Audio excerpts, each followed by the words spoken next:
Çintimir Batur ovdan qaytib kelip sığılsını görüş bilen hayran bulup, köңlü güman düşüptü ve Mahtumsulağa. Sığılım, 7 günün içinde şunca uruqlap çırayın sargıyıp, halыңdan ketipsen, nim boldun, kimdin sana azar yetti, dep soraptı. Mahtumsula yığlap durup, Yalmavuz momayның qılğan etkenlerini dep beripdi.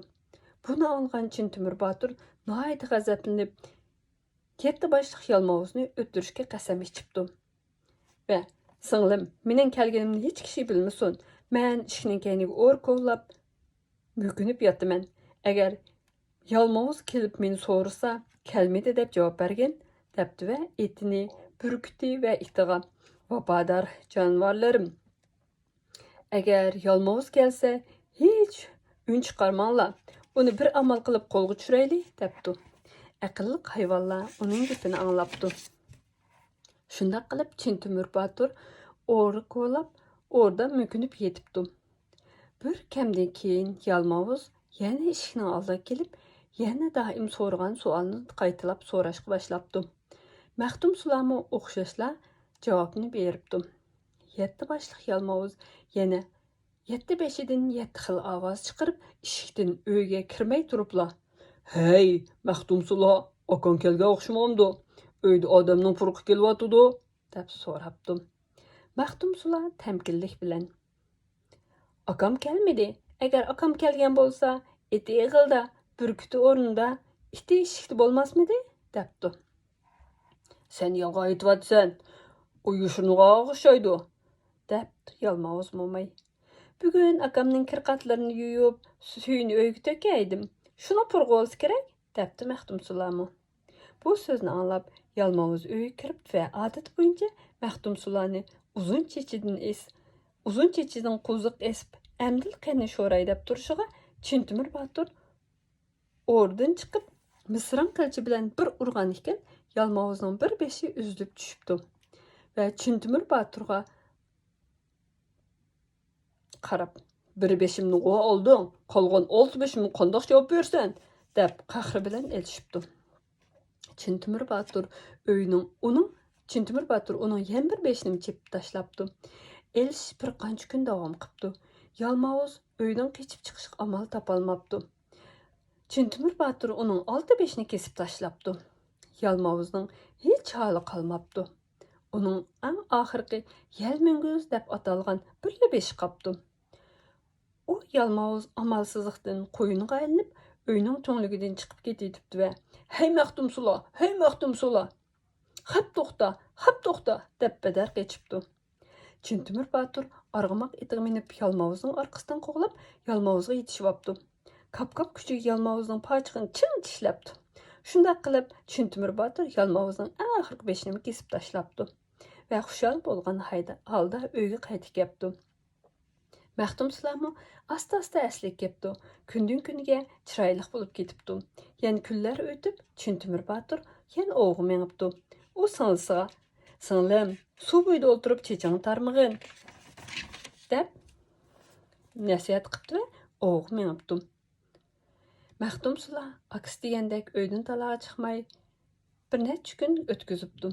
Lekin zerikib uydan chiqib eriq bo'yiq beribdi. Çaşlarını tarab, onun uzun sumbul çaşlarından bir iki teli suğu düşüp getibdi ve eqib berip padişanın ordusidagi kölge düşüpdü. Bu vaqtda padişanın oğlumu nevkerler bilen kölünün buyda oturgan iken. Şahzade kölünün suyda yüz gözlerini yuyuvatsa, onun kuluğa helqi bir qancha tal çaç ilinip çıkıpdı.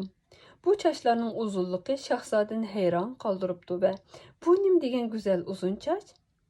Bu kimle çeçidu?" deb so'rabdi.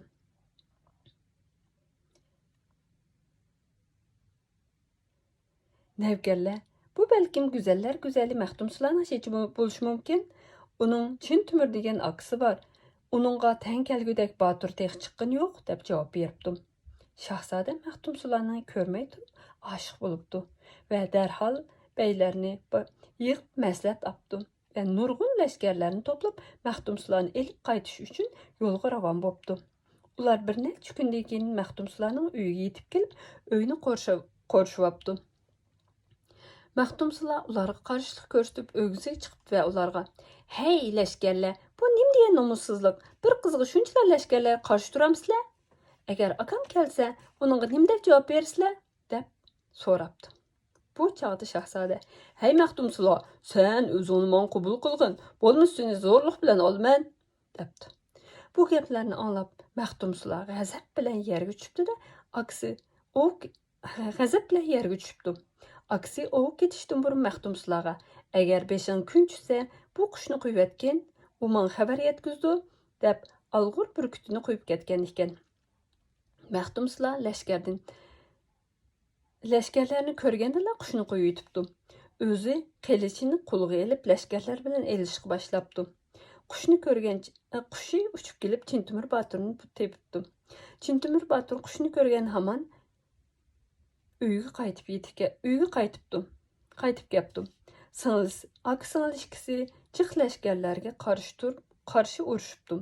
Jang dahshatli davomlashibdi. Shahzoda Maxtumsulani jang dahshatli davomlashibdi. Qiz bir tarafdan, aksi bir tarafdan lashkarlar bilan kunlarcha so'qishibdi. Bu fursatni jang dahshatli davomlashibdi. Fursat kutib yotgan shahzoda Maxtumsulani elib qechibdi. Chintumir Botur bütün lashkarlarni qirib-chip qarsa, singilisi yo'q. U darg'azabga kelib, singilisini izlab yo'lga chiqibdi. İzle ahiri çoğun bir derya izle ahiri çoğun deryani kesip ütüp güzel yaylağa yetip geldi. Bu yerde kişiler onun kızını qarşıaptı. O bu yerge makallaşıp qaptı ve tızla bay bolup ketipdi. Ayla yıllar tızla bay bolup ketipdi. Ayla yıllar ütüpdü. Chintumir Botur singlisini zadila esdan chiqarmabdi. Singlisini kecha-kunduz yod etib, to'la yig'lab, singlisini to'la o'ylab, to'la yig'lab, ikki ko'zi ko'rmas bo'lib qolibdi. Shahzoda Maxtumsulani ordusiga opirib, 40 kun to'y qilib, Maxtumsulani majbur xotin qilib opdi. Maxtumsulami bu shahzodadan zadila qutulolmabdi. Aksini izlayolmabdi. Yıllar ötüptü, aylar ötüptü. Maxtumsulaning ikki balasi bo'pti. Bir kuni Maxtumsula podshohdan sayl qilish uchun ijozat so'rabdi va 40 kenzak, 40 navkarning himoyasida sayliga chiqibdi. Daryo bo'yiga kelganda chidirlarni tikib, tamoqlarni etib, ziyofatni boshlabdi. Maxtumsula o'z qutuli bilan sharoblarni qadahlar qo'yib, navkarlarga, kenzaklarga ishkizibdi. Bir demde hemmisi mast bo'lib ketibdi. Shu fursatdan foydalanib, daryoning qarshi tarafiga o'tibdi. Asli kelgan navkarlar Maxtumsulaning qarshi tarafga o'tib olganini ko'rib,